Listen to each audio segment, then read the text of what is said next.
What's up, ladies and gentlemen, it's your host SnakeToast, and welcome back to another episode of World of Tanks Blitz. And today, we're going to be taking a look at how to perform better in ranked battles. I'll be giving you another set of tips and tricks I try to perform while playing ranked battles. Let's get started. Okay, so here we are on Black Goldville. You can see that I'm again playing my T125. I'm currently playing this tank because I think that it's a pretty balanced tank because it's got pretty good mobility, a 35 kph, and it is a tank which is a heavium, so it's like in between a heavy and a medium, so it can brawl with the mediums but also perform a heavy tank kind of role. So this is why I like to play this tank as of now in ranked battles. So again, you can see that I am choosing a rather unorthodox position. This is because I've looked at the enemy team setup, and this is my first tip for you today, is to try and analyze the team setup and where they will most likely be going. I see that they've got two TDs. These two TDs are most likely going to be where, if you have a look on the minimap, the 268 has already been spotted, so like behind this Sheridan right here.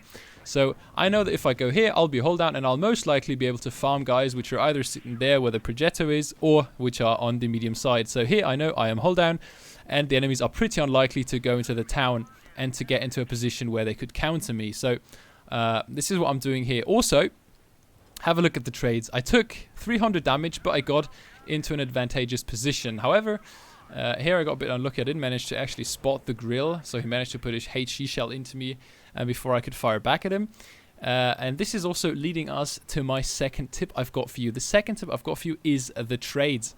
Ranked battles is all about trades. It's all about how much damage do you take and how much damage do you do. And also, another component of trading is, can you get a kill or not? Because if you can get a kill in ranked battles, then taking a shot of damage may actually be worth it. And this is also why I was peeking out sideways there to shoot the STB1. Because I knew if I shoot him once, then I pretty much put him out of the game. Yes, he is still alive. However, if he takes one more hit, he is pretty much dead. Now, the enemy T57 here makes a mistake. He tries to push in. He manages to put two shells into me. Yes, however, he dies for it. So it is absolutely not a play which was worth it for him or for his team. And so this was also a positive trade. Yes, I took two shots. However, we managed to take out a really dangerous autoloading heavy tank from the enemy team. Here I have some ping, which is why I'm driving into this rock.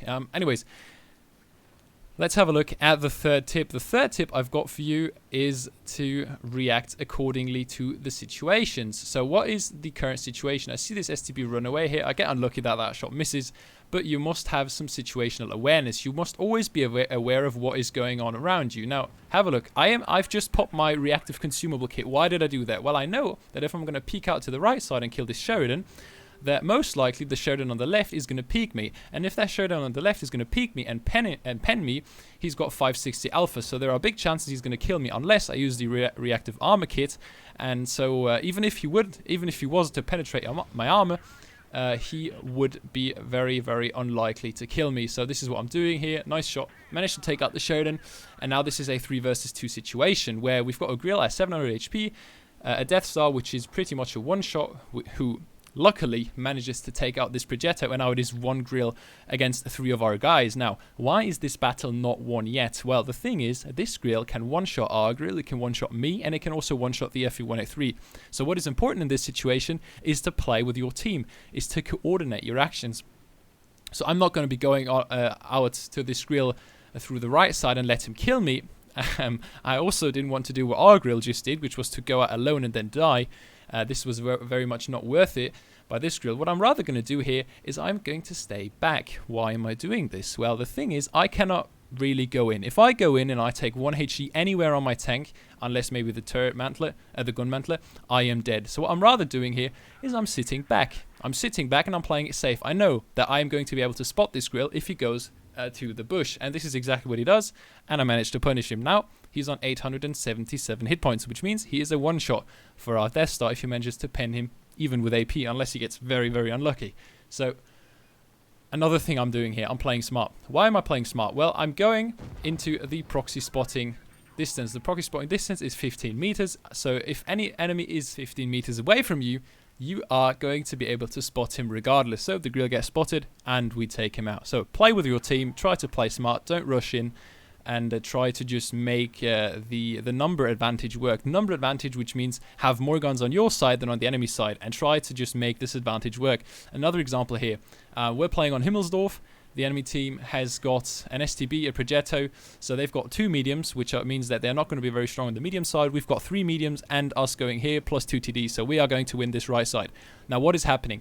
Sorry for my aim here, for anybody who gets some OCD because I'm aiming in. I'm just doing this to like kind of, you know, get into the aim. Anyways, and to get the aim feeling. Anyways, what am I doing here? I'm deciding to make some pressure. I'm deciding to put some pressure on this Progetto because he's pretty low HP and it would be an early kill for the team, which would absolutely be worth it. Now, why am I going in that aggressively? Well, I know that our team has got the advantage here. We've got 6 tanks here. They have got no map control. They're all sitting in the back and now they're coming here. What am I doing? Well, I see that this STB is going in pretty aggressively. The STB doesn't realize that there are tanks behind me, which is why he's playing so aggressively. And as soon as he realizes it, he immediately stops being so aggressive, which is good for me.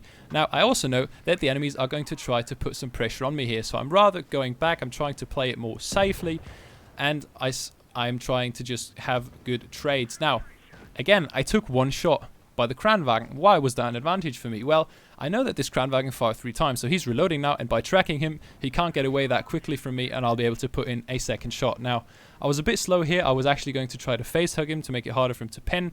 I get insanely unlucky here that this one doesn't go through, but anyways, this is what I'm doing. So it's all about knowing when to push. I saw, well, we've got the advantage, so I'm making pressure. This is what wins you the games in ranked battles, and this is what is going to get you to Diamond League if you need it. You need to push with your team, and you need to realize that you've got the advantage in a certain situation. You need to realize what is the correct play to make. Shall I make pressure? Shall I not make pressure? Again, I made pressure here. This was another good example of why it's worth it to make pressure, especially when you realize that you have to. Thank you everybody for watching my ranked tips and tricks video episode number 2. I hope you enjoyed it. If you did, feel free to like, subscribe and share this video. It would mean a lot to me.